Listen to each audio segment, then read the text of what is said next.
আমরা ওইটার ম্যাচ অথবা নো ম্যাচ অথবা ইয়েস বা নো এটা আমরা বলে দেবো, অর্থাৎ যাচাইয়ের কাজটা আমাদের এন্ড থেকে হবে অনলাইনে। 3 পর্যায়ে আমাদের 182টি প্রতিষ্ঠানের সাথে চুক্তিবদ্ধ রয়েছে, তাদেরকে ভাগ করে মতবিনিময় সভা করেছি।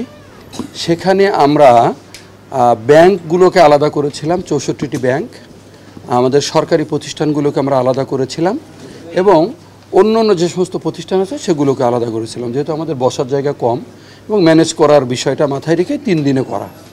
এটার অন্যতম কয়েকটি উদ্দেশ্য ছিল। একটা ছিল যে এরা যেহেতু আমাদের সাথে একটা চুক্তির ভিত্তিতে কাজ করে, এদের সাথে আমরা কখনো মত বিনিময় করি নাই। আর যেহেতু আমরা বাংলাদেশ কম্পিউটার কাউন্সিলের সাথে আমাদের যে চুক্তি ছিল সেটা আমরা একটা বিশেষ অভিযোগের কারণে বাতিল করি, তো আমরা পরবর্তীতে জানতে পারি যে বিভিন্ন সংস্থা বা বিভিন্ন ব্যক্তি বা অনলাইনে এনআইডির সাথে বিভিন্ন রকম কাজ করে। তখন আমরা এটা খুঁজতে শুরু করি যে কোথা থেকে হয়, আমাদের টেকনিক্যাল লোকজন যারা তারা খোঁজা শুরু করে।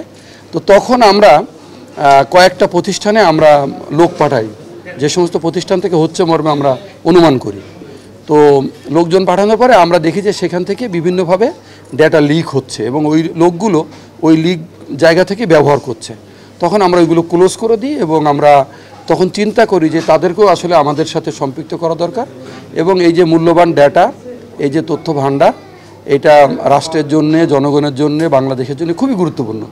এই ডাটা যাতে ফাঁস হতে না পারে বা কোনোভাবে লিক হতে না পারে সেই জন্যে আমরা তাদেরকে ডাকি এবং তাদের মতামত গ্রহণ করি এবং কিভাবে এই ডেটাগুলো আরও বেশি প্রোটেক্টেড করা যায়, আরও বেশি সতর্ক থাকা যায় সেই চিন্তাটা আমরা করি। হ্যাঁ, আমরা বলি আমরা যে ডিসিশনগুলো নিয়েছিলাম সেটা আমরা ওনাদেরকে জানিয়েছি আমাদের প্রাথমিকভাবে। সেটা হচ্ছে যে আমরা এখন ওনাদেরকে 2ভাবে সেবা দিয়ে থাকি।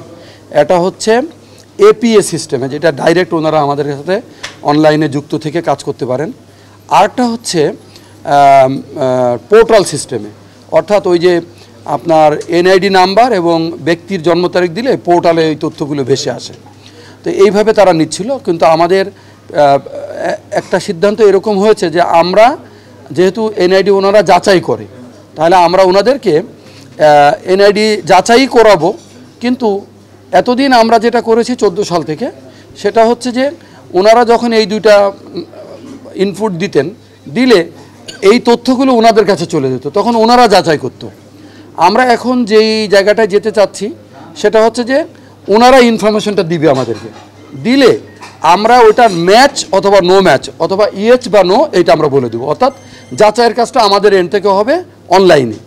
এবং যদি ধরেন একটা লোক 5টা ডেটা আমার কাছে চাচ্ছে, তার জন্ম তারিখ, তার বাবার নাম, তার মায়ের নাম এবং তার ব্যক্তিগত নাম অথবা অন্য আরেকটা ডেটা, তখন এই 5টা ডেটা উনি যখন আমাদের কাছে পাঠাবে, অর্থাৎ সিস্টেমে পাঠাবে, সিস্টেম থেকে ধরেন এর মধ্যে 4টা সঠিক আছে, একটা হয়তো ভুল আছে, সিস্টেম বলে দেবে যে তোমার এই 4টা ঠিক আছে, এটা ভুল আছে।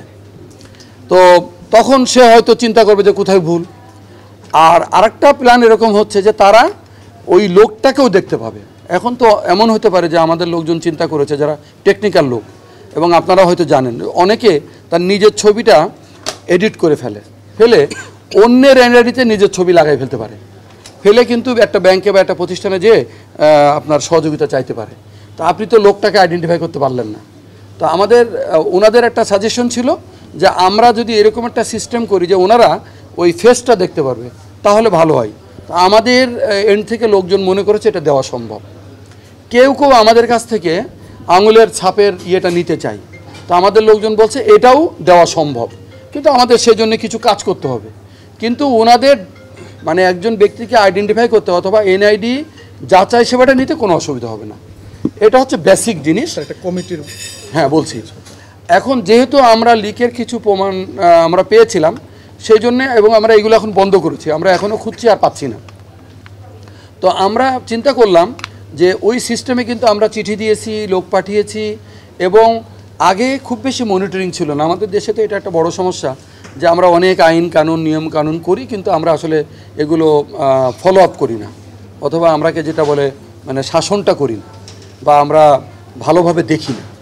এখন আমাদের যেটা সিদ্ধান্ত হয়েছে যে আমরা টিম করে দিব, এবং সেখানে আপনার আইনশৃঙ্খলা রক্ষাকারী বাহিনী, বা নিরাপত্তার সাথে জড়িত ব্যক্তিরা সংশ্লিষ্ট থাকবেন ওই টিমে, এবং ওনারা যে কোনো সময় যে কোনো প্রতিষ্ঠানে যেয়ে ওনাদের সিস্টেমটা চেক করতে পারবেন, যাতে ওই সিস্টেমে কোথাও কোনো ত্রুটি থাকলে তাদের বিরুদ্ধে আইনগত ব্যবস্থাটাও নেওয়া সহজ হয়।